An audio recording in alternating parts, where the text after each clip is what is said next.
बिस्मिल्लाहिर्रहमानिर्रहीम। आज तक के मुअज़्ज़ज़ नाज़रीन अस्सलामु अलैकुम। हम किस नंबर 216 मुलाहिज़ा फरमाएं। जब तक कि हमारे और मुल्क के दुश्मनों का पता चला के उनके एक एक ठिकाने को, सब साथियों को और तमाम वसाइल को बिल्कुल ख़त्म ना कर दिया जाए, हमने अभी तक कोशिश की है कि ये जंग ज़ेरे ज़मीन रहे, लेकिन खुली जंग की नौबत आ गई। तब भी जंग तो बहरहाल जारी रहेगी। जंग जंग जब देखो जंग। शैला ने नाश्ते के साथ अंदर आते हुए कहा, तुम लोग ढंग की कोई बात नहीं कर सकते? मिलकर बैठोगे तो आपस में लड़ने लगोगे। ख्वाजा साहब और गालिब की ठनी रहेगी, सिकंदर आजम और मोहसिन खान लड़ते रहेंगे। मैंने क्या मारा, 4 दिन हुए इस लड़की को घर वाली बने, हमें कैसे डांट रही है जैसे हम बच्चे हैं। जब तक आदमी खुद घर वाला ना हो बच्चा ही रहता है। अभी कोई जिम्मेदारी का बार नहीं है सर पर, इसलिए शूतर बेमहार बने फिरते हो। शैला ने मैं मजीद डांटा, मोहसिन को तो मैं सीधा कर दूंगी, वो बेचारा तो पहले ही कुत्ते की दुम से ज्यादा सीधा है। मैंने हंसते हुए कहा, ऊपर से मिल गई है तुम जैसी बीवी जो जलेबी से ज्यादा सीधी है। रब ने मलाई जोड़ी है। उस्ताद डैडी ने सर खुजाया, यार सिकंदर बादशाह, क्या जमाना आ गया है। नई दुल्हने कैसी बेशर्मी से मुंह फाड़ कर अपने घर वाले का नाम लेती हैं। ईमान से हमारी अम्मा तो कहती थी, अजी सुनिए, या नेक मोहम्मद के अब्बा, हवाला देना हो तो यूं कि उनको बताऊंगी या वो आएंगे तो पूछूंगी। नाम लेने से तो कहते हैं कि निकाह तक टूट जाता है, और ऊपर से दोस्त देखो कि मियाँ को सीधा कर दूंगी। हालांकि वो सरताज होता है और खुदावंदे मजाजी का ओहदा रखता है। मैंने कहा, मगर मियाँ नेक मोहम्मद जमाना उल्टा आ गया है और ये सब कुर्बे क़यामत की निशानियां हैं। पहले जोरू को पाँव की जूती समझा था, अब जोरू के गुलाम उनकी जूतियां सीधी करते हैं। शोर जन मुरीद ना हो तो बीवी कर सकती है, ऐसा दावा। मैंने एक ठंडी सांस भरी, कसम मौला की हम तो जबान खींच लेंगे। उस्ताद डैडी ने कहा, इसलिए तो अब तक कंवारे फिर रहे हैं कि लड़कियों की जबान तो है गज भर की, घूंघट क्या सर पर दुपट्टा तक नहीं। शैला एकदम खंस पड़ी। शैला बीबी, मैंने नाश्ते पर हमला करते हुए कहा, क्या तुम वाकई अपने मियाँ को नजरबंद कर दोगी कि खबरदार जो गंदे बच्चों को मुंह लगाया और आवारा गर्दी की तो टांगे तोड़ दूंगी, चिराग जले घर वापस ना आए तो आग कर दूंगी, वगैरह वगैरह। हंसे हंसे शैला की आंखों में आंसू आ गए। ये सब तो करना ही पड़ेगा अगर इसने तुम्हारा साथ ना दिया। शादी मैंने इसलिए नहीं की है कि वो घर में बैठ जाए और तुम्हारी जगह उसे मेरा ख्याल रखने की फिक्र हो जाए। तुमको अपने सुहाग को दाव पर लगाते डर नहीं लगता? मैंने कहा, मैंने तो अपनी जिंदगी को भी दाव पर लगा रखा है। वो बोली, और मेरी जिंदगी क्या है, तुम सबकी जिंदगी। मुझे मालूम है कि मोहसिन की हिफाजत मुझसे बेहतर तौर पर तुम कर सकते हो। यहाँ रिश्ते अहम नहीं है कि कौन किसका शोहर है और किसका भाई है, वो इत्तेहाद ज्यादा अहम है जिसकी बुनियाद पर ये रिश्ते कायम है। क्या तुम मुझे ऐसा समझते हो कि मैं तुम्हें कहीं भी मुकाबले के लिए अकेला जाने दूंगी कि मेरे शोहर को तो छोड़ जाओ, या खुद मोहसिन मेरे मना करने से तुम्हारा साथ छोड़ देगा? हम अगर इतने कमीने और खुद गर्ज होते और अजनबी होने के बावजूद एक खानदान ना बनाते, मैं दावे से कह सकती हूँ कि हमारा खानदान और खानदानों से ज्यादा मजबूत है जो आबाई और खूनी रिश्तों के बायस अपना वजूद बरकरार रखने पर मजबूर हैं। शैला की बातें मेरे जज्बाती रिश्तों की तकवीयत का सामान फराहम कर रही थी, तो इसका तैयार किया हुआ नाश्ता मुझे जिस्मानी कुव्वत दे रहा था। ये ना दोपहर के खाने का वक्त था ना रात के खाने का। चुनांचे उसने बेहद समझदार और सुगढ़ खातूने खाना होने का सबूत देते हुए सैंडविच बनाए थे और काफ़ी तैयार कर ली थी। दोनों चीज़ों का एहतमाम उसने मेरी भूख का अंदाज़ा करते हुए किया था। फिर भी मैं सब साफ कर गया। वो मुसलसल मुझे तमीज़ से खाने और आहिस्ता आहिस्ता खाने की ताकीद करती रही, मगर मैंने नदीदों की तरह कम से कम वक्त में सब कुछ पेट भर कर अंदर पेट के पहुंचाने की कोशिश की और फिर नहायत बदतमीजी से और मांगा। शैला ने कहा कि अब रात को खाना मिलेगा, उस वक्त तक सब्र करो। मुझे मालूम था कि वो यही कहेगी। मेरे जिस्म का दर्द बराए नाम रह गया था और खराशों की हालत भी बहुत बेहतर थी। मैं उठकर दूसरे कमरे में साधु राम को देखने के लिए चला गया। बेशक वो जिंदा था, लेकिन उसकी हालत अबतर थी। वो बहुत कमजोर हो गया था और बरसों का बीमार लगता था। उसे हमने बिस्तर पर मुंह बांध के डाल रखा था और इस तरह पड़े रहने से वो मफलूज हो गया था। मैंने इत्मीनान से सिगरेट सुलगाई और एक कश लिया तो वो मुझे ललचाई हुई नजरों से देखने लगा। सिगरेट पियोगे साधु महाराज? मैंने कहा और उसने इकरार में सारी लाया। मैंने सिगरेट उसके लबों की तरफ बढ़ाई। उसके हाथ बंधे हुए थे और मुंह में कपड़ा था। मैंने कपड़ा निकाला तो उसके होंठ सिगरेट को गिरफ्त में लेने के लिए हिले। मैंने एक बार सिगरेट आगे तक ले जाके पीछे हटा ली। इत्मीनान से एक और कश लिया और विलन के अंदाज में धुआं उसके मुंह पर छोड़ा। वो कुछ नहीं बोला और रहम तलब नजरों से मुझे देखता रहा। दूसरी बार भी मैंने यही हरकत की, लेकिन तीसरी मरतबा जलती हुई सिगरेट मैंने अचानक उसकी गर्दन पर लगा दी और दूसरे हाथ से उसका मुंह दबा लिया। वो तड़पा, मगर उसकी चीख हल्की में घुट कर रह गई।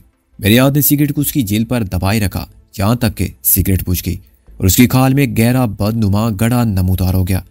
गोश्त के जलने की बू चिकन, तिक्कों और कबाबों से उठती है तो बड़ी इश्तियाअंगेज लगती है। इंसानी जिस्म से उठे तो कराहत, जुल्म और बर्बरियत का एहसास होता है, मगर इस वक्त ये बू मेरे असाब पर गरा नहीं गुजरी। इसने मेरे जज्बा इंतकाम को एक वहशियाना मुसर्रत अता की। जो शख्स मेरे सामने था वो मेरा बदतरीन दुश्मन था। अगर वह मेरे बाप का कातिल होता तब भी मैं उसके खिलाफ इतने शदीद नफरत के जज्बात में मुब्तला न होता। मैं उसे कानून के हवाले कर देता या खुद इंसाफ करता तो उसे कम से कम अज़ियत के साथ मौत के हवाले कर देता।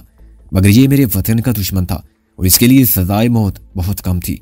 इसे ज़्यादा से ज़्यादा अजाब के साथ हलाक करके भी मुझे एहसास रहता कि इसके जुर्म की मुनासबत से बहुत कम सजा मिली।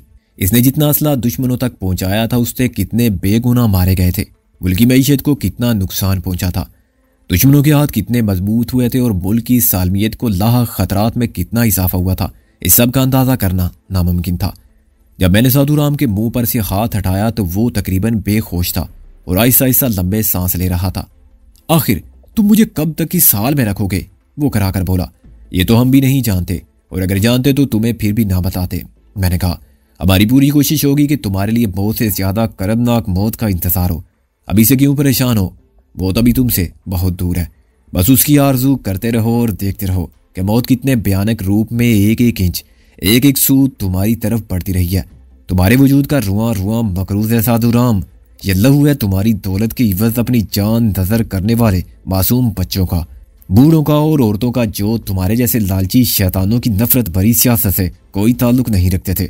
ये लहू है उन असूलों का और नजरियात का जिनकी बका के लिए लाखों मुसलमानों ने तर्क वतन किया और अपने रिश्तेदार, जायदादें, आबा व अजदाद को छोड़ा। उनकी यादगारें और बादी के वीर से सब कुर्बान कर दिए थे। और ये लहू है उनके एतमाद का और यकीन का जिस पर वतन की मट्टी नाज करती थी, मगर जिसमें तुम जैसे मारे आस्तीन भी छुपे बैठे थे, जिन्होंने सबको धोखा दिया। तुम्हारा रुआ रुआ इस लहू का कर्ज अदा करेगा साधु राम। तुम्हारे जिस्म का रेशा रेशा अपनी मौत मर जाएगा। तुम्हारे नापाक खून का हर कतरा तुम्हारे वजूद के नासूर से पीप बन के टपकेगा। यह हो सकता है कि पहले तुम्हारे हाथ मर जाएं जो तलबे जरी खूनी कातलों के सामने फैलाए गए थे, फिर तुम्हारे पैर मरेंगे जो तुमको गद्दारी और वतन फरोशी के रास्ते पर ले गए, फिर तुम्हारी आंखें जो एक तरफ जर ज्वायर के अंबार से हासिल होने वाली दुनियावी खुशियों के ख्वाब देखती थी तो दूसरी तरफ इस मुल्क की तबाही और बर्बादी का नजारा करती थी, जिसे तुमने कभी सदके दिल से एक अलहदा नजरियाती ममलिकत तस्लीम ही नहीं किया था। साधु राम आहिस्ता आहिस्ता करा रहा था। वो इतना बेबस था कि हमसे रहम की इल्तजा तक नहीं कर सकता था। वो जानता था कि उसका चीखना चिल्लाना भी बेकार है, क्योंकि हम उसकी एक नहीं सुनेंगे और वही करेंगे जो हम पहले से तय कर चुके हैं। पहले अगर उसके दिल में उम्मीद की कोई किरण होगी तो शायद इसका कोई निजात दहिंदा उसे अगवा करने का सुराग लगा ले और उसको छुड़ा कर ले जाए, तो इतना वक्त गुजर जाने के बाद ये उम्मीद भी दम तोड़ चुकी थी। हमारी इत्मीनान और एतमाद को देखते हुए वो अपनी शिकस्त को पूरी तरह कबूल कर चुका था। उस्ताद डैडी मेरे पीछे आ खड़ा हुआ और मेरी गुफ्तगू से खासा मुतासर नजर आता था। हमने तुम्हें एक पेशकश की थी, मैंने कहा। उस पर गौर करने के लिए तुम्हें काफी वक्त मिला है। तुम किसी न किसी नतीजे पर अब जरूर पहुंच गए होगे। मैं तुम्हें कुछ नहीं बता सकता, वो बोला और उसकी आंखों से कर्ब के आंसू बहने लगे। तुम बताना नहीं चाहते तो समझ लो कि तुम्हारे लिए अपनी मर्जी पर कार बंद रहना कल के बाद मुमकिन नहीं रहेगा, मैंने कहा। और अगर वाकई तुम कुछ नहीं बता सकते क्योंकि तुम्हें कुछ मालूम ही नहीं है, तो तुम्हारी वफा से कबल तुम्हारे दिमाग के हर पुर्जे को खोलकर हम खुद देख लेंगे। अभी तो हमने तफ्तीश शुरू ही नहीं की। तुमने MRS का थाना नहीं देखा, उस्ताद डैडी बोला। तब तक ये जख्म तुम्हें याद दिलाता रहेगा कि कल तक इंतखाब तुम्हारे हाथ में है, मैंने कहा। उसके बाद मैंने कपड़ा फिर उसके मुंह में ठूंसा और वापस हो गया। शैला दूसरे कमरे में तनहा खड़ी थी और दांतों से अपना होंठ काट रही थी। गालबन उसने मेरी कार्रवाई देख ली थी और साधु राम के साथ होने वाली गुफ्तगू भी सुन ली थी। मिजाज के एतबार से शैला बिल्कुल मुख्तलिफ थी। ना वो राबिया की तरह मजबूत कुव्वत इरादी की मालिक थी और ना उस्लामंद, और ना उसको नादों की तरह खतरा से खेलने की आदत थी। इसका कुछ वक्त हमारे साथ जरूर गुजरा था जिसमें उसने हमारे साथ मार का आराई में शिरकत की थी और इस जिंदगी में हमारे साथ मौत को निबर्द आजमा देखा था। लेकिन उसके बाद बेशतर वक्त उसने अंकल शेरवानी के घर की महफूज चार दीवारी में गुजारा था। वो आम किस्म की लड़की थी जो इतने दुख उठा चुकी थी कि उसके आसाब मजीद सदमात बर्दाश्त करने के काबिल ना थे। उसके कमजोर और बुज़दिल खो जाने का एक सबब ये भी हो सकता था कि पहले की तरह अब उसकी जिंदगी का मकसद सिर्फ अपने लिए जीना नहीं रहा था। वो समझती थी कि उसे मोहसिन के लिए जीना है। शायद उसकी आंखें मुस्तकबिल को देखती थी तो उसे ये एहसास भी होता था कि उसे अपने बच्चे की माँ बन के भी बहुत सारी जिम्मेदारियां पूरी करनी है। तुम तो डर रही हो शैला बीबी, मैंने हंसकर उसके सर के बालों को छेड़ा। मुझे इस आदमी से डर लगता है भाईजान, वो बोली। वो एक मजबूर और बेबस कैदी है, मैंने कहा। लेकिन ये घर है, कैद खाना नहीं है, शैला ने कहा। और मालूम नहीं क्यों मुझे इसका वजूद एक मनहूस अलामत की तरह महसूस होता है। इसकी मौजूदगी ने घर को आसेब ज़दा कर दिया है। ये एहसास मुझे पहले कभी नहीं हुआ। चलो आज का दिन था, वो भी गुजर गया, मैंने कहा। शाम हो गई है, रात तक तुम अपने घर पहुंच जाओगी और वो सिर्फ तुम्हारा घर होगा, कैद खाना नहीं। ये नौसत ज़दा शक्ल वाला तो वहां नहीं जाएगा ना, शैला ने कहा। हरगिज नहीं जाएगा, तुम दोबारा ये शक्ल नहीं देखोगी, मैंने कहा। मोहसिन और गालिब 10 मिनट बाद आए तो बड़ी उजलत में थे, क्योंकि गालिब को ड्यूटी पर पहुंचना था। उन्होंने तमाम असबाब समेटा और एक रेड़े में डाल कर ले गए। उस्ताद टैडी का खजाना देखने में सबसे नामाकूल चीज लगता था और उस पर पुराने जंग खूरदा संदूक को देखने वाला कभी उसकी असल मालियत का अंदाजा नहीं कर सकता था। सबसे ज्यादा वजन उस लकड़ी के बक्स का था जिसमें 12 टाइम बम रखे हुए थे, वक्त की सुइयों के साथ मौत का पैगाम पहुंचाने वाले और जिंदगी के सफर की आखिरी सातों को लम्हा लम्हा शुमार करने वाले। अभी वो चाबी के खिलौने ज्यादा से ज्यादा बेजरर थे, मगर चाबी देने के बाद उनकी हलाकत खेदी वक्त का दूसरा नाम बन जाती थी। ये वक्त 1 मिनट से 12 घंटे के दरमियान कुछ भी हो सकता था। जब तमाम सामान और असला वगैरह रखा जा चुका तो रेड़े के साथ मोहसिन रवाना हुआ। मैं, शैला और गालिब तांगे में पीछे और तांगे रेड़े की बाईं चपकलश शुरू हो गई तो दोनों के पायलट मुकाबले पर उतर आए। उन्होंने सड़कों पर अंधाधुंध घोड़े दौड़ाने शुरू कर दिए जैसे लाहौर नहीं बहरे जुल्मात है। जिनको अपनी जान अजीज थी वो बर वक्त रास्ता देते गए। लाहौर के रहने वाले इस किस्म के मुकाबलों के आदी हैं और जिंदा दिली का ये अक्स सिर्फ तांगों की दौड़ तक महदूद नहीं है। मैंने बसंत पर साबका मिंटू पार्क और अब इकबाल पार्क में बड़े पतंगबाजी के मुकाबले देखे थे जिनमें महमूद अयाज यकसां जोश व खरोश से शरीक होते थे। आगे जाकर जब दोनों घोड़े वक्त के मामूली से फर्क के साथ आगे पीछे रुके तो दोनों के ड्राइवर एक साथ उतरे और चाय पीने चले गए। मुकाबला खत्म हो जाने के बाद मामला भी खत्म और दिल साफ, दोस्ती बहाल। ये वो चीज थी जिसे अंग्रेजी में स्पोर्ट्स मैन स्पिरिट कहा जाता है। वो दोनों हमसे नाराज थे और चाय पीने के लिए जाने अदम ताउन की तहरीक थी जिसमें दोनों हरीफ एक साथ शरीक थे। मजबूरन हमने अपना सामान खुद ही उतारा और घर के अंदर ले गए। वो दोनों 10 मिनट बाद सिगरेट के सूटे लगाते हुए नमोतार हुए तो मैंने उनको 100 के नोट पेश किए। ये तुम दोनों का इनाम, मुकाबला जबरदस्त रहा, मैंने कहा। ओ जी मट्टी पाओ मुकाबले थे, तांगे वाले ने कहा। असी कोई पैसा लेके तमाशा दिखा रहे सी, सानू पूरे पैसे चाहिए ने जनाब, अपना इनाम अपने कोल रखो, रेडे वाले ने बेरुखी से कहा। मैंने शर्मिंदा होकर सर खुजाया और उन्हें 25-25 रुपए दिए। उनके जज्बे ने मुझे मुतासिर किया था। उनके लिए पैसा इनाम गैर अहम था। मुकाबला तो लहू गर्म रखने का एक बहाना की रिवायत थी और मैंने उनका लहू ठंडा कर दिया था तो उसकी तलाफी पैसा नहीं कर सकता था। घर मजन की गली में था और बाहर से इतना अच्छा नहीं लगता था जितना अंदर से था। इसमें 4 कमरे थे। बाहर के बड़े कमरे की जो ड्योड़ी से मुल्हिक था ड्राइंग रूम का नाम दिया जा सकता था। यह पुरानी तर्ज का मकान था और इसे बनाने वालों ने बाहर की तरफ मर्दान खाना रखा हुआ था। ड्योड़ी के बाद मुख्तसर सा दालान आ जाता था जो शायद 20 फुट लंबा और इतना ही चौड़ा था। बाकी 3 कमरे दालान उबूर करने के बाद आते थे और निस्बतन छोटे थे। तीनों कमरों के दरवाजे सेन में ही खुलते थे। इनके दरमियान की दीवारें हर कमरे को बिल्कुल जुदा रखती थी। दाईं यानी भी एक बरामदा था और बाईं तरफ के हिस्से में बावर्ची खाना और गुस्ल खाना था। बाथरूम का वो हिस्सा जिसमें बात नहीं किया जाता ऊपर छत पर था, जैसा कि लाहौर की पुरानी आबादी के हर घर में होता है। उसके बावजूद मकान रोशन और नया बना हुआ लगता था। उसके अंदरूनी हिस्से में वसी पैमाने पर मुरम्मत की गई थी। नएपन की इस तासुर को नए अंदाज के फर्नीचर और नई आराइश से भी बहुत मदद मिली थी। इस नए घर में सबसे ज्यादा शैला खुश थी। बिलाखिरी से अपनी मद्दिल और अपने ख्वाबों की ताबीर मिल गई। ये उसका घर था जिसे उसने अपनी मर्जी से सजाया था। उसके लिए तमाम सामान उसने अपनी मर्जी के मुताबिक खरीदा था।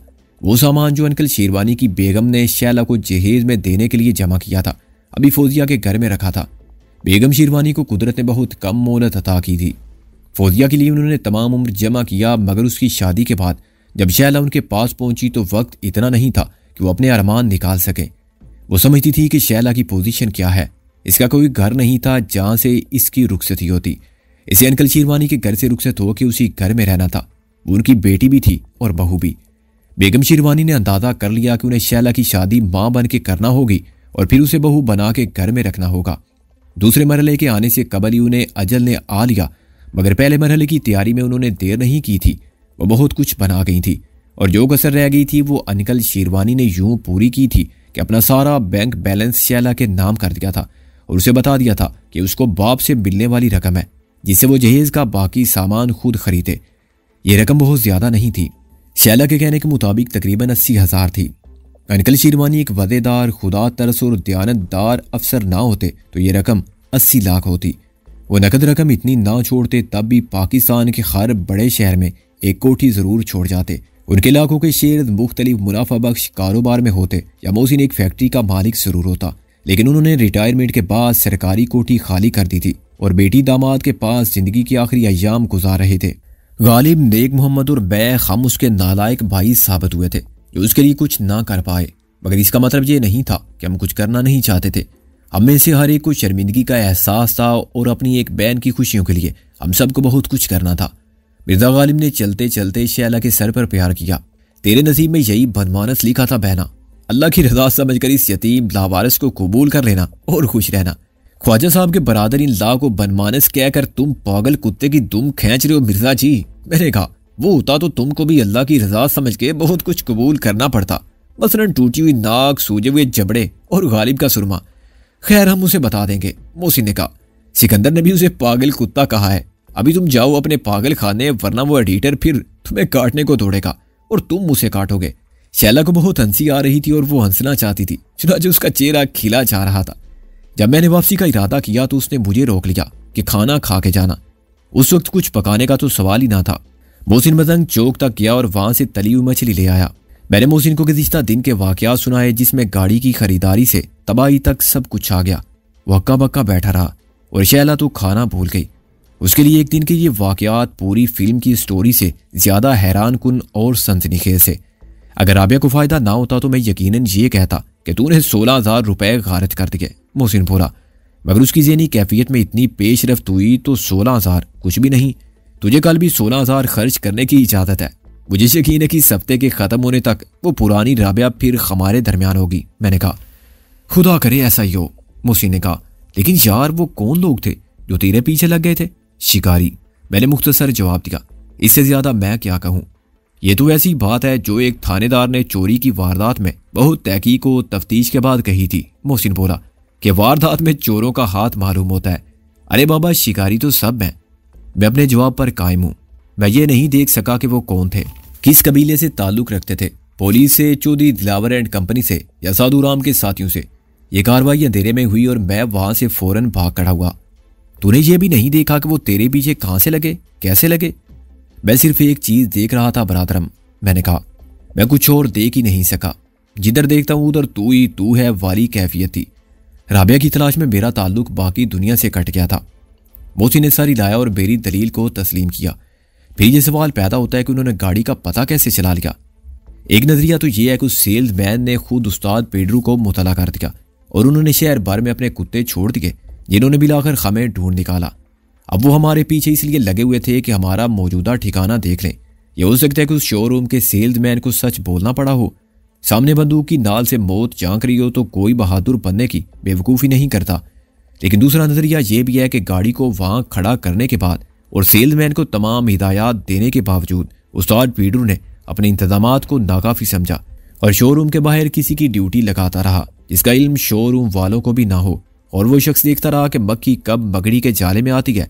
यह ऐसा जुआ था जिसमें कामयाबी के इम्कानात 10% भी ना थे, क्योंकि शहर में 20 शोरूम है जहां सैकड़ों कारें बराए फरोख्त खड़ी हैं। ये उस्ताद पेड्रू की नहीं, चौधरी दिलावर की जहानत का करिश्मा था। उसने कहा होगा कि वो सिकंदर आजम का घोड़ा उसे फॉक्स वैगन पसंद है और लाल रंग की फॉक्स वैगन तो उसकी जज्बाती कमजोरी होगी। जैसे मजनू को सगे लैला से भी प्यार था, ऐसे ही सिकंदर कोई पुरानी गाड़ी तलाश करने निकला तो मुमकिन है इधर आ जाए और फंस जाए। और जनाब मोहसिन खान शिरवानी, हम जो कि 20वीं सदी के सबसे बड़े आशिक और अहमक हैं, उसकी तवक्कुआत पर पूरे उतरे और फंस गए। इसको हम अपनी शामत आमाल और दिलावर की खुशकिस्मती भी कह सकते हैं, बशर्ते कि हम पीछा करने वालों को दिलावर के नुमाइंदे मान लें। मोहसिन बोला, मेरी छठीस कहती है कि वो उसी के भेजे हुए शिकारी थे। मैंने कहा वरना पुलिस होती तो हमारे नक्शे कदम, मेरा मतलब है नक्शे टायर पर क्यों चलती रहती, हमें गिरफ्तार ना कर लेती। हमारी अकलमंद पुलिस बाज़ औक़ात वो नहीं करती जो उसे करना चाहिए। मोहसिन बोला, मैं अब चलता हूँ यार, बहुत देर हो गई। मैंने कहा उस्ताद टेडी अकेला बैठा हम सब की जान को रो रहा होगा, मैं भी चलता हूँ। मोहसिन ने उठने की कोशिश की लेकिन मैंने उसे सर दबा के फिर बिठा दिया। खबरदार जो बाहर निकलने का सोचा। मैंने डांट कर कहा, यहाँ क्या शैला अकेली रहेगी? ये तुम लोग अच्छा नहीं कर रहे हो, ऐसे बिल्कुल नहीं चलेगा। मोहसिन ने बरहमी से कहा, तुम लोग मुझे सचमुच का पालतू शोर बना के घर में कैद करना चाहते हो, अपने से अलग कर रहे हो। नहीं, जब तुम्हारी जरूरत होगी तो हम कहेंगे कि उठ बांध कमर, क्या डरता है? मैंने कहा, लेकिन आज की रात तो कुछ भी नहीं करना है, कोई काम नहीं है। मैं तेरे जज्बात की कदर करता हूं, मगर तू शैला के जज्बात की कदर कर। शब्बा खैर, सुबह किसी वक्त हम तीनों आएंगे। बाहर निकलकर मैंने दरवाजा बंद करते हुए कहा और गली में दीवार के साथ साथ चलने लगा। पतंग चौक से मुझे एक रिक्शा मिला जो दर हकीकत एक मुतहर्रिक झूला था और आगे तो खैर चलता ही था मगर दाएं बाएं भी डोलता था। तमाम राह से मुझे अंदेशा रहा कि इसका कोई हिस्सा या तमाम हिस्से किसी एक तरफ गिर जाएंगे। फिर मैं सड़क पर बैठा रह जाऊंगा और रिक्शा वाला अपनी सीट पर विराजमान उस हिस्से के साथ निकल जाएगा जिसमें 2 पहिए और इंजन बाकी बचे होंगे। लेकिन अल्लाह ने फजल किया और मैं पूरे का पूरा मंजिले मकसूद तक पहुंच गया। दोनों घरों के दरमियान 6-7 मील का फासला था मगर मीटर के हिसाब से 14 मील साबित हुआ। गालबन झूला झुलाने चार्जेस अलग थे। मैं पुराने घर की गली में दाखिल हुआ तो मुझे बड़ा अजीब सा लगा। अभी जिस घर को मैं पीछे छोड़ आया था वो सचमुच का घर था, जीता जागता, महफूज, खुशियों से मामूर और बारौनक। उस घर में अब कुछ नहीं रहा था जहां साधु राम कैद था। सबके चले जाने के बाद ये वाकई MRS का थाना रह गया था और एक आरजी पनागाह दरवाजे के सामने मुझे अपनी लैंड लॉर्ड की टैक्सी खड़ी दिखाई दी।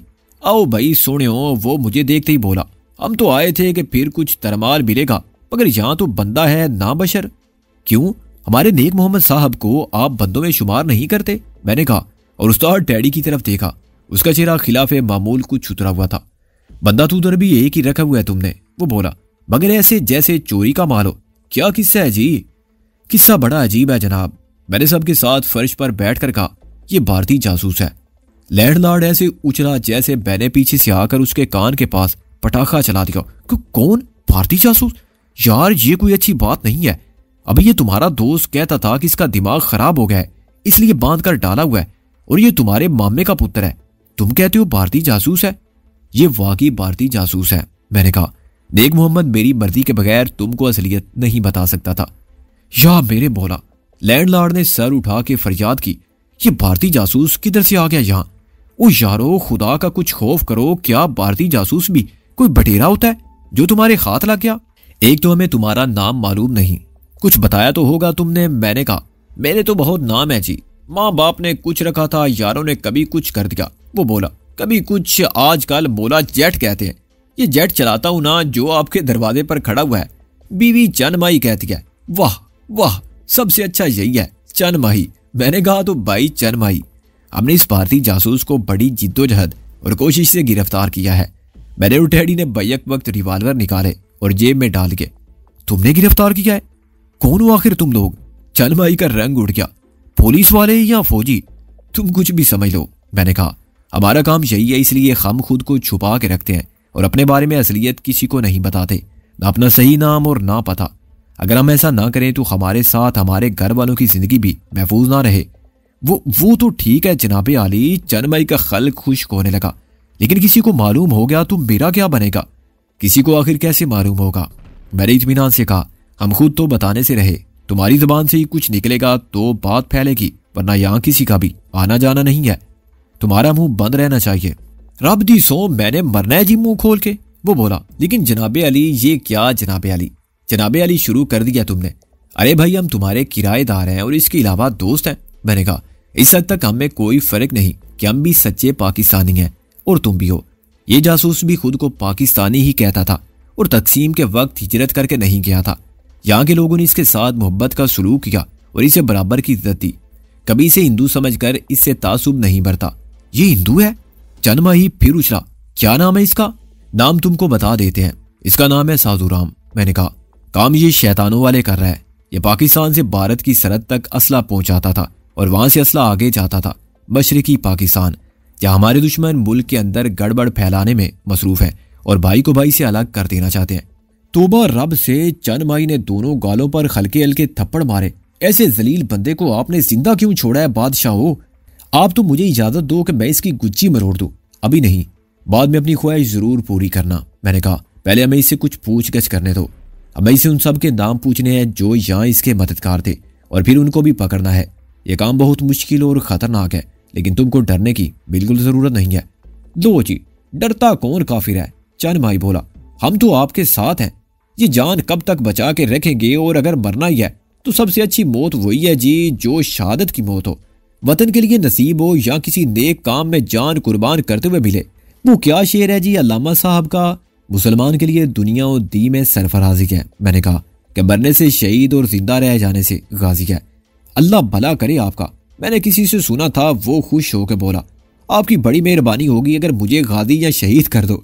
मुझे उसकी बात पर हंसी आई, मगर उसकी हुब्बुल वतनी के जज्बात ने मुझे मुतासिर भी किया। तुम इस जिहाद में हमारे साथ शरीक हो चुके हो चंद माही। इस घर को इस्तेमाल करने की इजाजत देकर और राजदारी की कसम खाकर तुम हमारे साथी बन गए हो। बस तुम्हारा इतना ही काम है कि किसी को कुछ पता ना चलने दो। यही कहते रहो कि हम तुम्हारे किराएदार हैं, और कोई हर्ज नहीं अगर उसे पागल बता दो। अब में से किसी का भी रिश्तेदार कह दो, खुदा ना करे ऐसे जलील रिश्तेदार हो जी आपके, चंद माई बोला। मगर आप बिल्कुल फिक्र ना करें, आप किसी के मुंह से कुछ सुनो तो मुझे गद्दार कह के गोली मार देना। अव्वल तो तुम्हें नुकसान होगा नहीं, मैंने कहा, लेकिन हुआ तो गवर्नमेंट तुम्हें इसका मुआवजा देगी। मसलन ये कर। तोबा तोबा, मुआवजा किस बात का जी, अपना प्यारा पाकिस्तान इस घर से कम है क्या?